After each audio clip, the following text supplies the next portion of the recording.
Good morning, good afternoon, and good evening to all our participants globally who have joined us for the fortnightly webinar series on the short list of climate actions that will work. This is the seventh webinar in the series, which is titled as Shutting Down Coal and Gas by Steps, Slides, and Substitutions. This aims to provide a strategic framework for phasing out fossil fuel thermal generation assets over the next 30 years. So this session builds on the insights from the previous webinars, starting with the first webinar, which was Electrify Everything Everywhere All at Once, which presented the reasons why electrification is crucial for decarbonization. The second webinar, Wind and Solar, but what else, discussed the future mix of electrical generation types, emphasizing the dominance of wind and solar. In the third webinar, HVDC reconducting and smart ball supercharged grids, strategies to optimize the grid for electrification and manage long distance energy loss were explored. The fourth webinar, which was Electrification Everywhere, Balancing Renewables Require Big Grid Storage, but what kinds, address the complexities of integrating renewables into the grid and ensuring sufficient energy supply. The fifth webinar, which was Fixing Industrial Processes, is technically easy but economically challenging, focused on reducing emissions in the major industries.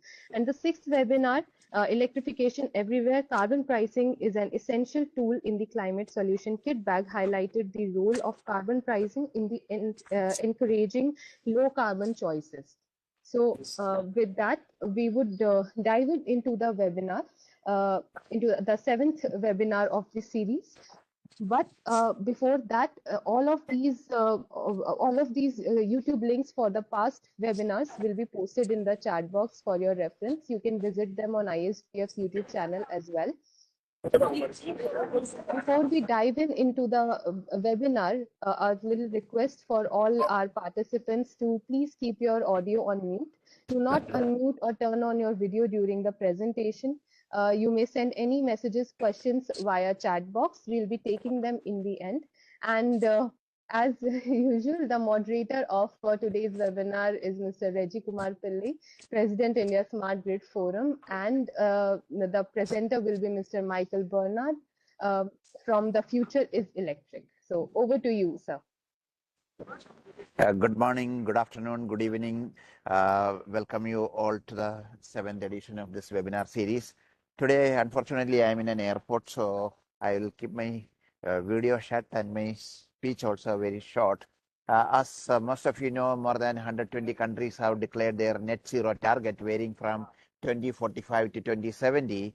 But very few of them have a roadmap for shutting down their fossil fuel power generation plants.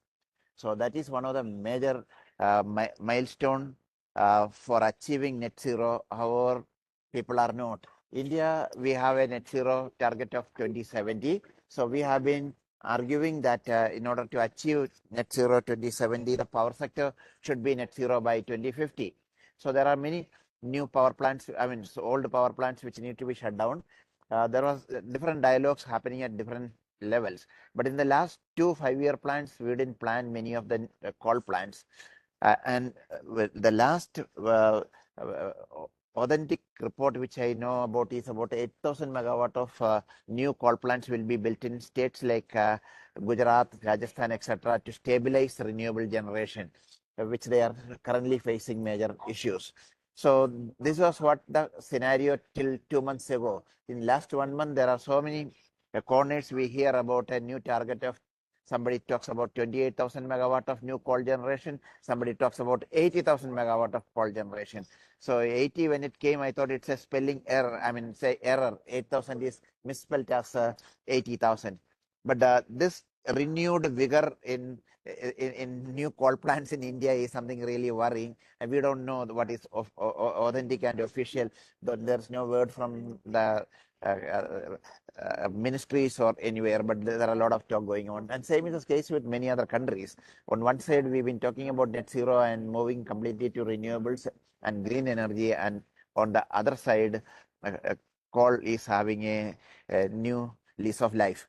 So Michael has done extensive research on this area, and he will be presenting to you how it is economically, environmentally beneficial to move to renewables and storage. Over to you, Michael. Thank you, Reggie, and thank you to the ISGF as always for having me. I'm privileged to be able to share my perspective to assist India to thread the needle between increasing affluence and bringing the remainder of your citizens out of poverty and also achieving climate goals, both of which are essential, and it is possible. This topic, I'll say this very clearly. I'm from a country with among the highest emissions per capita in the world, and where they're not going down particularly. When I talk to people in developing nations, I'm not saying shut off all coal, don't build coal. That's not the story. It's much more nuanced than that. And so let's step through it, and then we'll have a good discussion at the end. So first off, there's a really interesting point, which is coal kills, gas kills, and oil generation kills. They basically are really problematic. And so they are also very high emissions. So while they have benefits of providing electricity, which includes powers hospitals and powers industry and stuff like that, they come with very significant downsides on both sides of the ledger and direct and immediate impacts. I did the math a few years ago, and the United States coal fleet, for example, killed an average of 80 people a year for each coal plant. And it was just a horrific death toll for what it was. And I certainly remember looking at Duke Energy in the southeastern United States, where they were complaining about having put on more solar, but they were burning a lot of natural gas, and the natural gas was creating smog, which was creating childhood asthma and impacting people with vulnerable cardiovascular systems. And so obviously, we start seeing down here that the technologies of the future are much more virtuous, both in terms of population health and in terms of climate change. So regardless of anything else, shifting radically to achieve, decarbonized energy has multiple benefits. And so let's step through some examples from that of what's been happening. Now, these trajectories are for CO2 emissions from coal since 1990 and CO2 emissions from gas generation since 1990. Clearly, since 1990 is the baseline for wanting to decarbonize, clearly we're not doing a very good job of that. But I would like to point out that the global GDP and decrease in poverty since 1990 in major countries like India and China and Brazil has been extraordinary. So the growth in emissions has not been as bad as it could be, I guess is the way to describe it. And there is a lot of hope on the target. I will say that this blip upwards in the past few years is worrisome, but I suspect that's going to turn down, and I'll share why. Now, as we look at that, there's a different way to cut this data. And by the way, I apologize if, in the sense that this is data I assembled over the past couple of days for this presentation. And so maybe it's imperfect from public sources. Don't quote it as specific. That's why there's no lines on the charts. That's why there's no numbers on some of these charts. They are fairly accurate enough for this discussion. But as we look at this, what we see is percentage of electricity from coal and gas for major economies. So the United States, Europe, China, and India. And so what we can see is that Europe, since 1990, has actually quite significantly dropped the percentage of electricity that it generates with natural gas and coal. So that is actually very positive. They're a world leader on many fronts, and they are virtuously trying, and they're virtuously succeeding. So if you have to emulate somebody, look to Europe. Now, the United States likes to make the claim that it's reduced its CO2 emissions quite substantially, and claims virtue by shutting down coal. But really, you'll see that this is a fairly flat line. They're still generating an awful lot of electricity. They've just replaced coal with natural gas. And to be clear, that solves some of the health problems, but it doesn't solve the climate problem because the United States methane emissions leakage, methane leakage from their oil and gas industry is the highest in the world. Their regulations upon the industry were lax, and their engineering was lax, and as a result, it leaks like a sieve. And the carbon dioxide equivalent emissions from methane have completely replaced the reduction in carbon dioxide from coal. It's not a great story. So replacing coal with natural gas is not a slam dunk. And as India considers its coal in future and is considering LNG imports, which are much more expensive, be really careful, especially as we've seen that LNG engines have significant methane slippage vastly higher than models had expected after we've done the studies. LNG imports are actually quite high carbon dioxide or equivalent emissions.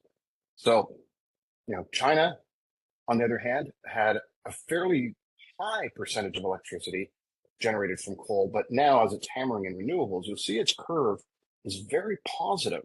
We're actually seeing now the benefits of China's massive renewables proliferation.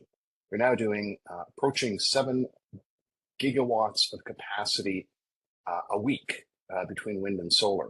It's quite extraordinary pace of deployment, and that is definitely something that India should be emulating. If you want to emulate something out of China, hammer in a lot more renewables. Now, India is the interesting one. It's been fairly stable, but it's been trending upward. So despite the focus on renewables in the past decade, India has been building more coal while it's increasing the consumption of electricity in the country. That's a worrisome trend because wind and solar are now so cheap. I was somewhat surprised by that. And to Reggie's point, that seems to be something that India is leaning on even more heavily, even as the rest of the world is declining in terms of its coal use. That health impacts of coal can't be understated. That has significant implications on productivity of your workforce. It has significant implications in the cost of healthcare in the country. And it has, of course, the challenge of so many people, dying and then leaving bereaved relatives and loved ones. Gas is better than that, but it's not that better. But there are some solutions. Now, here's a way to think about coal. So this is average coal capacity factors, the percentage of the year. As you'll see over here, historically, they were quite high. Coal plants would run 75% of the hours of the year or 70% of the hours of the year. And that would be kind of in that base load model. It'd be turned off only as necessary, only for maintenance, only when demand was appropriate. But what we see is that in this period, we're seeing significantly declining capacity factors for coal plants. What that means is that coal plants are now being used as flexible generation to enable and balance renewables. If you look at China, what they've got is they're now down at 50% or so capacity factors on their coal plants, and they're running them as the generation of last resort. If there's wind, solar, or nuclear, or hydro available, they use that, and then only if they need the coal do they turn it on. And so they're engineering for that, and that's the appropriate choice. And that I expect to see this line in the next few years decline quite substantially. And we'll talk a bit about the implications of that as we move forward. Now, as we look at some other countries like the United States, you see quite a substantial growth in coal generation through 2010, and then they have their much lauded decline of coal. So we see approaching 75% capacity factors in 2009 or so, but now they're down at 40%. That's the right trajectory. And to be clear, they've also shut down a lot of coal plants. So that's positive statements for health of people in the United States. As I said, they replaced it with natural gas. And as you see, this is the only natural gas line on the chart. They went from 20% capacity factors for natural gas, used only as peaking reserve, and day-ahead reserve, and now they're up at very high capacity factors for natural gas, over 50%, 58%, because they're using it the way they used to use coal. And so they have, it's still the merit order effect. They're still the last thing in the market, but they built massive amounts of natural gas and they're using it a lot and they're leaking a lot of methane. So if anybody from the United States tells you they're virtuous because of natural gas or shutting down coal, well, the story is much more nuanced there. However, as we get into Europe, what we see is this is their coal. And by the way, their natural gas line is like this. They just have a lot less capacity in the form of natural gas than the United States does. They built a lot less of it.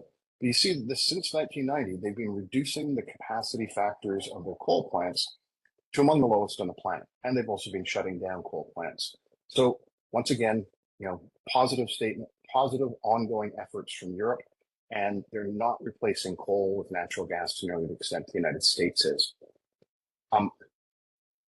Now, as we look at India, what we see is, India's industrial sector was fairly limited in 1990 by comparison to China or the West, still significant industry in Gujarat and other places. But over time, through the 2000s, what we saw is very significant increases in electricity demand per the data I have as India's economic boom was starting. But even there, even in India, what you're seeing is a very significant decline in capacity factors. A little bit of an uptick in the past year, but still, what we're seeing is below historical levels. It's below the peak levels. That's the right trajectory, and expect that to continue. Everybody knows that you don't want to burn coal if you don't have to. India is going to have to burn a lot of coal over the next 20 or 30 years, but it's not nearly as much as historically because it's not baseload anymore. This chart is strongly indicative that the paradigm of baseload generation from coal or any other technology is really playing out globally exactly the same way. Everybody is treating fossil fuel generation as generation of last resort and using it as declining capacity factors. So there's some levers to pull as you move forward. The first one, of course, is build lots of wind, solar storage, and transmission. This is not rocket science. I won't dwell on it too much, but every study that's been done says every megawatt of electricity that we get out of wind, solar, and water eliminates a megawatt hour of electricity from coal or coal, gas, or oil. Those are very virtuous statements. It doesn't really matter about anything else as long as you're hammering it as much as possible.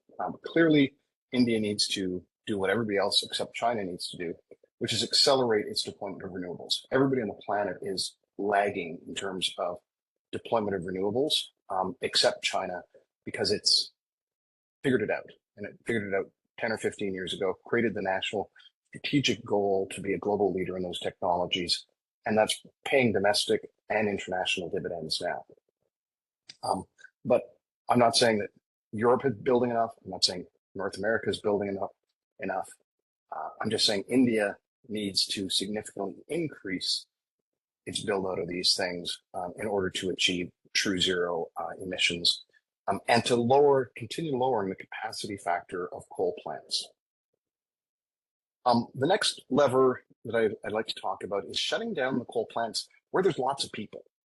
Now, in 2010, as the 2010 Olympics were emerging in Beijing, there was just a lot of press globally about the air quality in Beijing. It was among the worst in the world.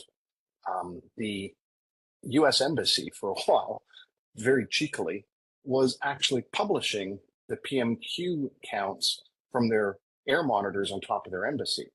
That was actually turned into a bit of a minor diplomatic incident. The government was looking at this and going, this is a black eye. And further, China is not a democracy as India is, but all governments rule at the will of their people. The way that they put a gloss on it in China is governments, various empires lost the mandate of heaven. And what that really means is they ruled so badly that the populace said, you got to go. And eventually they went. And that's happened 5 or 6 times over the history of China, various times. And air quality in China was one of those mandate of heaven things. As more recently, the lockdown, late in the COVID cycle, they were losing the mandate of heaven, the will of the people. And so they had to open the borders. In the 2000s, it was just, they were putting schools inside tennis domes with filtered air. They were having people like me. In 2014, my company wanted me to move to Beijing, and I said, my wife and I like walking outside, and we can't in Beijing because it was bad. But now, what they did is they said one of the many things they did is they said, well, all the coal plants in and immediately around Beijing, we're going to shut them down. So that meant that all the massive health impacts of those coal plants diminished substantially.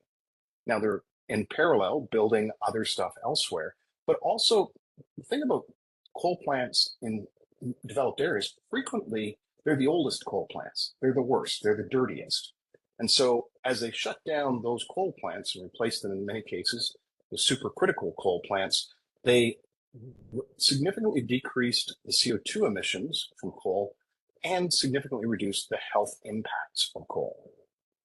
So very good idea for assessing where your coal plants are and assessing where you plan to put them to avoid that. Now, there's another lever, and I'm just going to talk about Ontario. Ontario's, one of the places I consider home. I lived there for approaching half my life in multiple stints. I'm going to be there next week. Ravi, who's on the call, is in Toronto right now. I consider it my home. I've lived in many parts of it. But one of the reasons I left in 1999 is because the air in Toronto was so bad. And the air in Toronto was so bad is because we used a lot of coal generation, and we had, car emissions, but the coal generation was the real problem. And so the government at the time, the Liberals under McGuinty said, you know what? For climate reasons and public health reasons, we commit to shutting down coal. And they said, we're going to do it in 10 years or 11 years. They committed to do it by 2013, I believe. And they regulated that. They said, this is what you're going to do, Ontario generation organizations, figure out how to replace that. Now, Ontario has a significant nuclear fleet. It's the only province in Canada that has a significant nuclear fleet. Approximately 45 to 55% of its electricity comes from nuclear in any given year. That was an advantage. It also has big hydro facilities because look at all this water. And it's called the land of 1,000 undiscovered lakes. And I always wonder who counted the undiscovered lakes. The point there is that it had advantages. It's big, lots of specific 2 types of energy, and the McGuinty government brought in a policy of lots of wind and solar, and that helped a lot as well. Now, in 2013, when they finally managed to shut down the last coal plant, they went from 55 bad air days a year, and that's unhealthy. Don't exercise outside. If you've got heart and lung problems, don't go outside at all. Bad air days. They went from 55 a year to 0.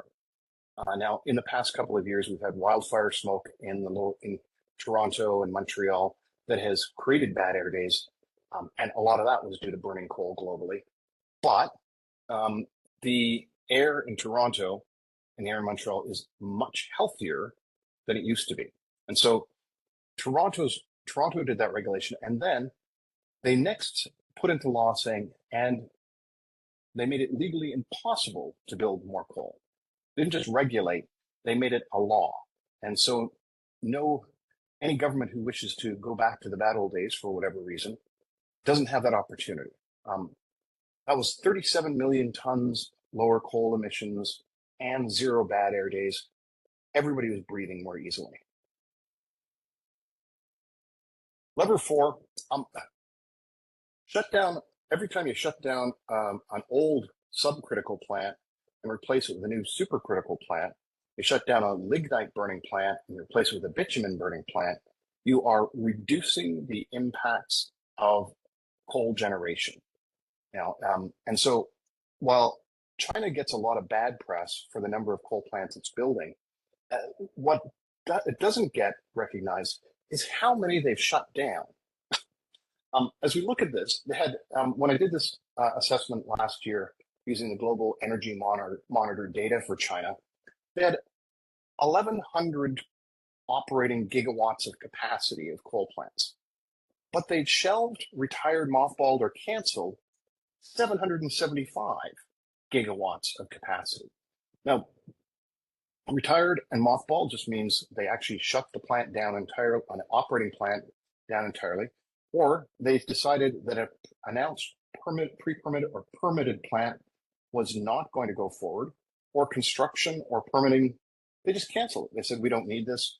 We're not going to do this. So a bunch of the permitted plants ended up in here. A bunch of operating plants ended up in here. They made that choice. And what China is doing very intelligently is it's making sure that what coal it burns, it's burning in supercritical plants, which have about 60% of the carbon dioxide emissions per megawatt hour. And it's burning bitumen wherever possible instead of lignite so that they get the benefits of that. They're also washing their coal much more carefully. And next piece, the part of the implications of coal, mercury in the environment comes from most additional mercury in the environment, which causes brain damage and organ failures and insanity in many people. Most of that comes from burning coal. Sulfur in the coal is what was contributing to acid rain. And so they're consciously building much better coal where they build it, and they're intelligently shutting down the worst plants. And so this is something for India to think about as we move forward. And I've got a merit order for Gujarat plants I'll share at the end of this. The next lever, pricing carbon. Alberta, you might know because that's where Canada's oil sands are. The oil sands are the highest emissions sector in Canada. The emissions from the oil sands in Alberta and the oil and gas industry in Saskatchewan have gone up quite a bit. So everything else that Canada has done, including Ontario shutting down coal, over the past 20 years have been swamped by the increases in Alberta and Saskatchewan. When I talked about the United States, being virtuous for shutting down coal and then not being virtuous because they just replaced it with high emissions natural gas, well, Canada did a pretty good job in other parts of the country, and we failed miserably in terms of Alberta and Saskatchewan for similar reasons to the challenges that India faces. The oil and gas industry is 5 to 6% of the Canadian economy, and so it's difficult for politicians of any stripe to say we're going to get rid of 5% of our gross domestic product. It's going to happen, whether we like it or not. But Canada is making some of those same choices. And so when I talk about Ontario being virtuous and Alberta, we are not virtuous either. Our emissions have not come down. Now, in Alberta, they actually elected a sensible centrist government at one point. And in 2015, they had very dirty electricity. It was 800 or 900 grams of CO2e per kilowatt hour. So almost a ton per megawatt hour. That's up in the level of, above the level of supercritical coal. That's how bad it was. And a lot of their generation was from coal. A lot of it was from combined heat and power plants that were used for oil extraction on one side and electricity for the grid on the other side. And the government at the time said, well, we've got to get rid of coal at least. And so they made a commitment to phase it out by 2030. And as I said at the time, that's, not 11 out of 10 for Alberta because it was an amazingly progressive policy, and 7 out of 11 for the climate because I thought they could do it in 10 years. I thought they could do it by 2025. But also in 2015, the federal government that enacted the federal carbon price came in, and it applies to coal generation or other mechanisms had to be put in place in provinces to equate to that. So they had to be very careful about how they did that but they added costs to coal. I worked it out that by 2030, with Canada's increases in our carbon price, the carbon price, if applied to the coal, would be 4 times the cost of the coal itself, coal being very cheap. So $40 a ton per coal, it would be $120 per ton of coal burned, just from the carbon price. And so that was a very significant impetus. Now, as we move forward, those coal plants in Alberta just said, well, we can't make money this way. And of course, Alberta was putting in wind and solar, and until recently, that was a very sensible activity they were doing in Alberta, where they've got big flat plains, and it's pretty easy to string out transmission lines around a big flat underpopulated plain.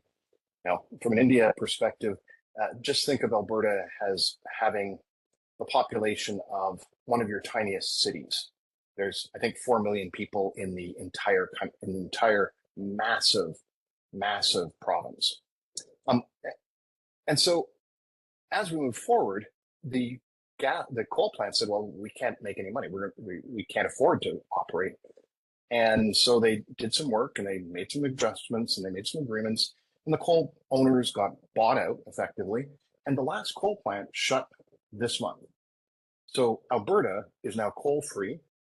Its emissions have halved. It's now carbon dioxide emissions from electrical generation are half of what they were only 9 years ago.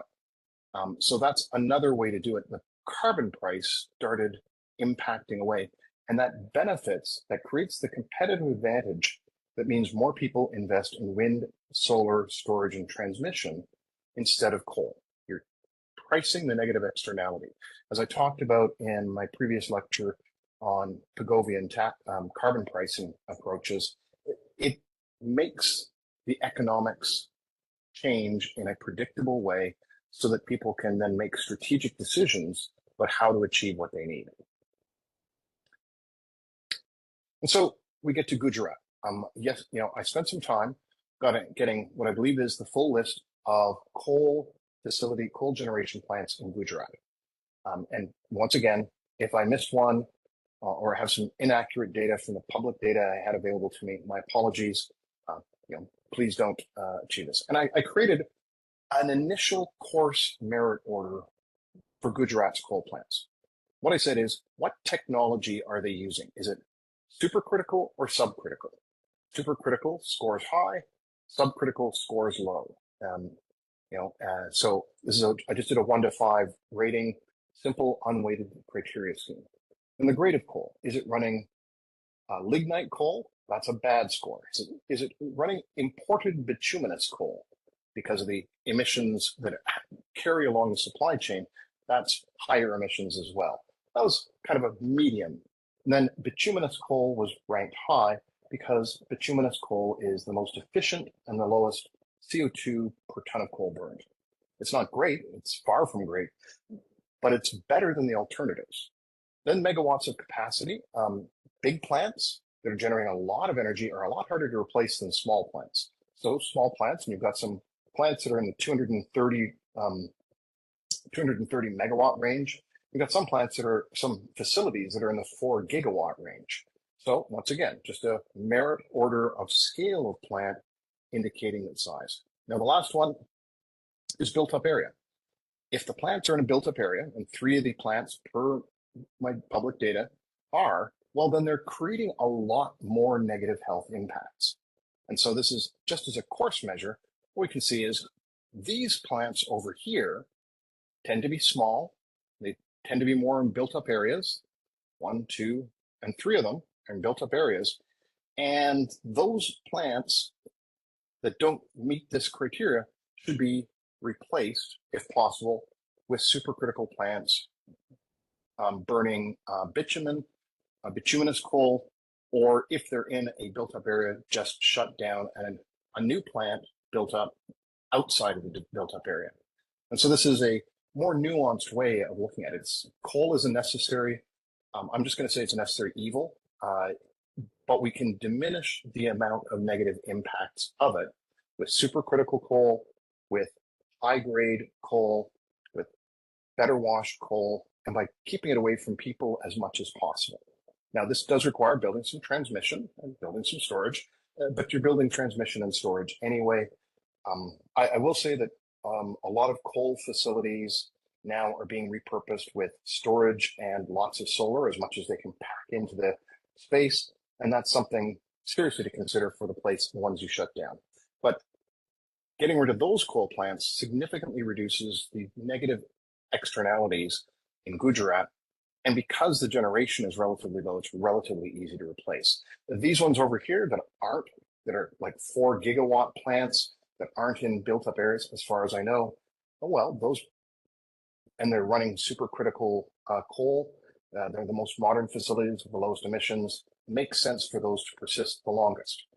And secondarily, as you create this merit order, and I recommend, this is kind of one of the recommendations of this material, is create the merit order based upon all of these factors and only permit new plants that score high.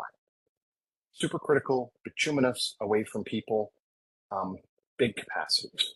Get the most efficient you can out of them, and then expect them to have diminishing capacity factors. So this is just kind of a perspective. This is a thought experiment. At what point does a coal plant stop making money? That's part of what happened with the coal plants in Alberta, but it also happened in Europe. In Denmark, they were generating a lot of coal. Now, Denmark, as you may know, is famous because it's the home of Vestas, one of the world's most innovative, leading wind turbine manufacturing companies, and it has been since the 80s. It's just amazing history there. And they're frequently at 150% to 160% of demand is met from wind on any given day. And they're well into the high percentages. And so 20 years ago, they already realized their coal plants were problematic because they needed the capacity for flexibility, but they needed them at low capacity factors, so low that they couldn't afford to, that a private company under normal market rules wouldn't agree to actually operate them. They just say, well, we can't make money, so we're going to exit. So as the capacity factors decline, at some point, profits get below a level where private industry is remotely interested. I've notionally pegged it at 5 or 6%, profits, just notionally as a thought exercise. And below that, they'll just shut the plants down. And, but you need the plants through 2050 to have some capacity in reserve.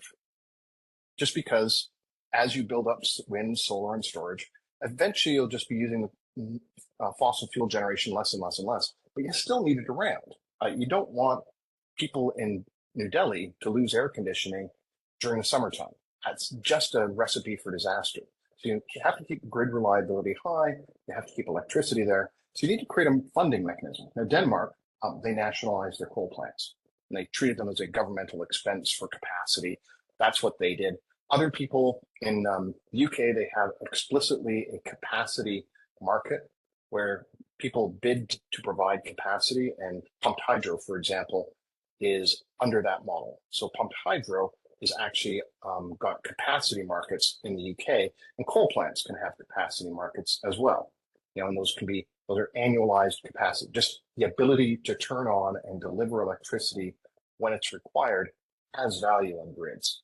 I don't know what India is doing in this regard. I didn't have time to figure out if India is in this space, but you've got to do something to enable those coal plants as they diminish and diminish and diminish in electrical generation, health impacts, and carbon emissions.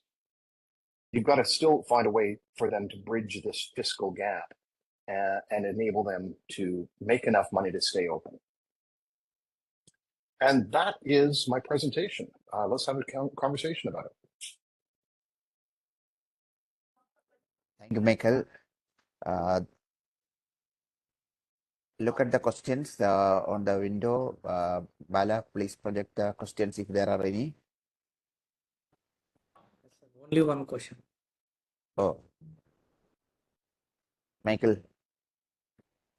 Yeah, and so the question is electrification of the mining industry a solution to shutting down the coal plants? Well, I would say increasing demand in the mining industry is not a way to, reduce the demand for electricity that coal plants provide. It is a way to make mining much more virtuous in and of itself. But mining is a heavy power, organization. Now, all sorts of people around the world are dealing with this. If we take mining as an example, we'll go to Australia. There is a big mine there 8 or 9 years ago. It was a big copper mine. They had a requirement to significantly decarbonize the mine, electrify as much as possible.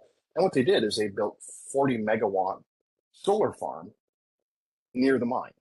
Mines tend not to be in the middle of highly populated areas for a variety of good reasons. And so they just built a lot of solar near the mine, and they reduced significantly their stuff. As we move forward, certainly mining is a place where electrification is clearly the winning one, where we have, as we look around the world, BHP, Rio Tinto, Vale, and Fortescue have all asserted now, and these are major giants, they've all asserted that as they've looked at decarbonizing mines, electrifying the mines is the answer. We're starting to see more and more of the massive trucks being electrified. There's even one mine where they have this incredibly successful solution. The mine is at the top of the hill. They load the big trucks up and run them downhill, regeneratively braking to the valley to put them on rail cars. Then they drive the truck up with electricity they generated with regenerative braking on the way down. So they actually consume no electricity from anywhere in that model. The truck generates its own electricity because it's braking because of the massive amounts of ore in its big hopper in the back. So I don't think electrification of the mining industry is a solution. They need energy. If they electrify, they need more electricity, and India needs to provide that electricity. But it is the right thing to do. Efficiency factors of coal plants versus non-fossil distributed generation. So this is an interesting one. There is a simplistic way of looking at efficiency and capacity factors of different technologies, what is possible with them. And so in the fossil fuel world, efficiency really matters because you're consuming a fuel that has a operational cost. Even if it's only $40 per ton for coal, you're still paying to use it. So you want to get as much out of it as possible. But coal and gas are thermal generation. In thermal generation, you're boiling water to make steam to turn turbines. That cycle has significant limits in terms of efficiency. It's just thermodynamics. You're creating heat, which is not creating work. So a coal plant might have 38 or 40% efficiency at turning coal into electricity. A gas turbine, which is specifically used for speeding up fast, very high speed ramp up peakers, that might have an efficiency of only 25% or 20%, but it's okay because you're using it so rarely. A combined cycle gas plant, what they do is they actually run a turbine with power from the generation, but then they use the waste heat to also power it. So they actually get up to 50, 55% efficiency factors. People who are burning fossil fuels want to do it as efficiently as possible so they make the most money. It's just something that's been going on for years, and the industry is doing great stuff. But as we look at that, on the other side, people claim that solar isn't good because it only has a 20 or 25% capacity factor, or it's a fairly low efficiency at turning sunlight into energy, but we don't care because no one's paying for the fuel. Same with wind. Wind has a maximum efficiency of 59.3% of the wind's energy that flows through the blades can be theoretically captured by a sufficiently engineered wind turbine. And so we're approaching that. We're at 90 to 95% of Betts's limit in wind energy. And so that sounds bad, but we don't care because the wind and the sun are free. There is no operational cost for a fuel. What becomes important to think about these things is the levelized cost of electricity is the measure, not the efficiency. And as we price carbon, the levelized cost of electricity from fossil fuels, no matter how efficiently they're burned, goes up. But the levelized cost of electricity from wind and solar stays the same because there's no emissions during operation.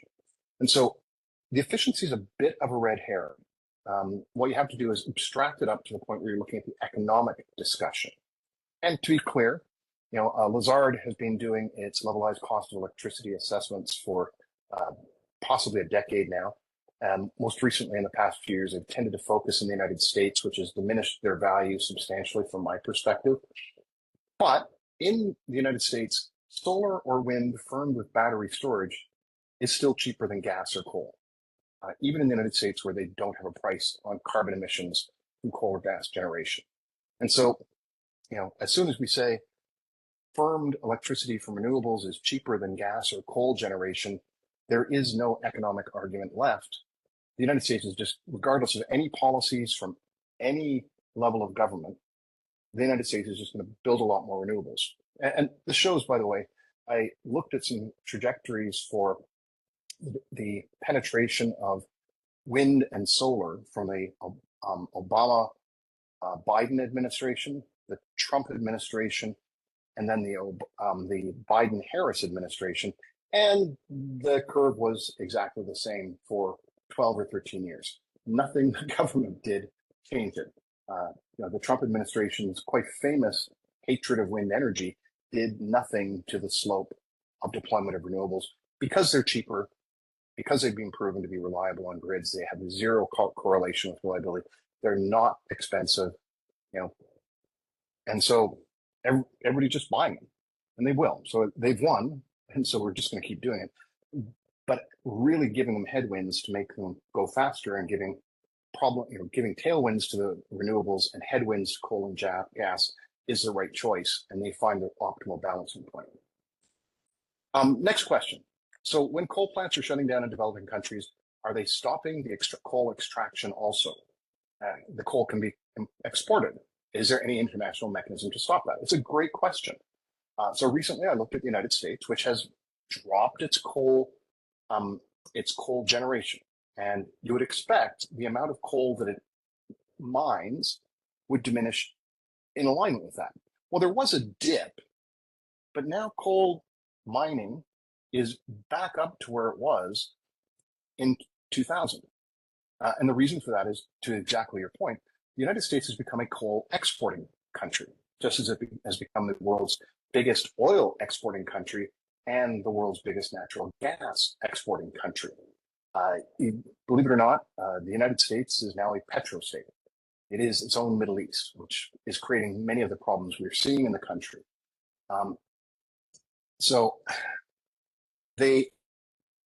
I know India has been having some of these discussions as well. Adani, I believe it was attempting to mine Australian coal and build a railroad to get it to the shores, and I believe blast a hole through the Great Barrier Reef, which was quite an odd choice, and then ship that high-grade bituminous coal to India to burn in India's coal plants. This was being touted as an environmental win, and it's really very difficult to call that an environmental win. But yes, coal exports are happening. I'm just going to say, once again, Canada's not virtuous on this. We've been destroying mountains in Western Canada and shipping the coal to Japan and China for decades. It's one of the things we do. Nothing to be proud about there. So yeah, coal is just a commodity. The mechanism to stop that is to price carbon in all countries or have the carbon price be applied. As I said, Europe, as the world's largest trading bloc with the highest flows across its borders and so many exports to Europe from a lot of countries like China, that means that if you're burning coal to make your products, they're high carbon emissions and they'll be priced accordingly entering Europe. And so any country which says, well, we're going to just buy all this cheap coal and that's what we're going to use to power our economy is setting themselves up to be priced out of the global trade markets because their emissions will be priced. That's an emerging thing. As I said in the discussion on carbon pricing, North America almost had a carbon border adjustment mechanism. China has a carbon price. Parts of Indonesia have carbon prices. California has a carbon price. Carbon border adjustment mechanisms and pricing that are going to be there. Next question. Move forward to that next slide, please. Yes. How do we compare the land requirement of coal plants with reference to other options? I would say this is a significant red herring. If we look at the land requirements globally, Mark Z. Jacobson has done this. In his work on this, what he's found is that we use so much land for coal, oil, and natural gas extraction, processing, refining, distribution, generation, and use, that it's actually greater than the total land required for renewables in our future. In parts because of the primary energy fallacy, which I discussed earlier in this series as well, where, if we look at a modern economy, we need less than half of the primary energy coming in to deliver all the energy, as long as we're going from wind, solar, and water to electric energy services. And so the land requirements of coal plants, they're actually quite big. They take up quite a lot amount of land themselves, and you can't put enough solar on them or wind on them to generate as much electricity as a coal plant does. But that's not the point. I always like to use an image from the Netherlands, which has a lot of wind energy, with massive, beautiful fields of tulips and different beautiful colors and blooming flowers, with wind turbines all over the place. In an operational field-based agricultural system, wind energy takes up maybe 1% of the land, and you can make a choice about putting it on the least productive portions of the land. That's including the wind turbine bases, the access roads, the additional equipment for power generation. It's 1%. On ridgeline wind, you're taking up 2% of land, but typically of land where nothing's happening except trees are growing. So you may be taking up 2% of the land, but you still got other stuff happening, including just nature between them. And so solar is different because, if you've got a 4 gigawatt solar farm that's ground mounted, that's a lot of land. Typically, you only do that in Mongolia or someplace where there aren't a lot of people. But even in China, they've got massive amounts of solar on rooftops because we have all these rooftops. They've got flat roofs everywhere. And so just by putting solar on every rooftop that we can actually generate a tremendous amount of electricity with zero additional land requirements. And so if someone says, I typically see this argument with nuclear plants in the West, but the land use, it's an economic factor. I had this discussion, a decade ago with a MacArthur Genius Grant fellow, John DeBerry, where he's trying to argue that land use of wind energy was problematic. I said, no, it's just costed in. We lease a little bit of land from a farmer.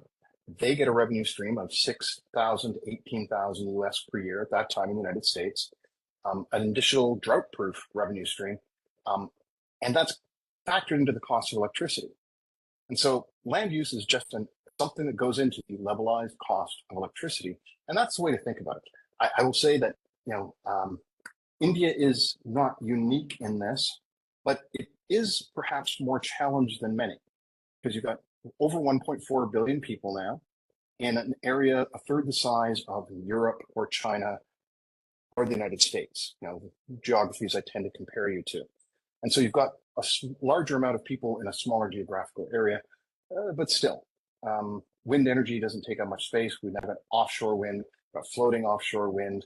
You've got a lot of agricultural land where you can just put up wind turbines, got a lot of rooftops where you can put up solar. And I think that's it for questions. Reggie, do you want to close it out, or do you want to make any other comments? No, as I said, I'm not in a good environment with a lot of background noise, so wouldn't like to. But this is a very important topic which we would like to have a higher level discussion with the decision makers in India about a roadmap for closing down coal plants. This is a very important topic we should take up. And you rightly talked about the land requirements. We are also of late promoting agri-voltaics, which is very successfully done in parts of China. So the farmer get to cultivate the land as well as you get a income from the solar plant developers. So just by raising the height of the structure, many things can be planted below the solar panels because every crop doesn't need direct sunlight. And we in India, the largest solar farms we have built are in Rajasthan and Gujarat, where there are a lot of, huge area is actually a desert. So that is being efficiently used. And we have one of the world's largest floating solar plant, which is in Madhya Pradesh. It's about 960 megawatt.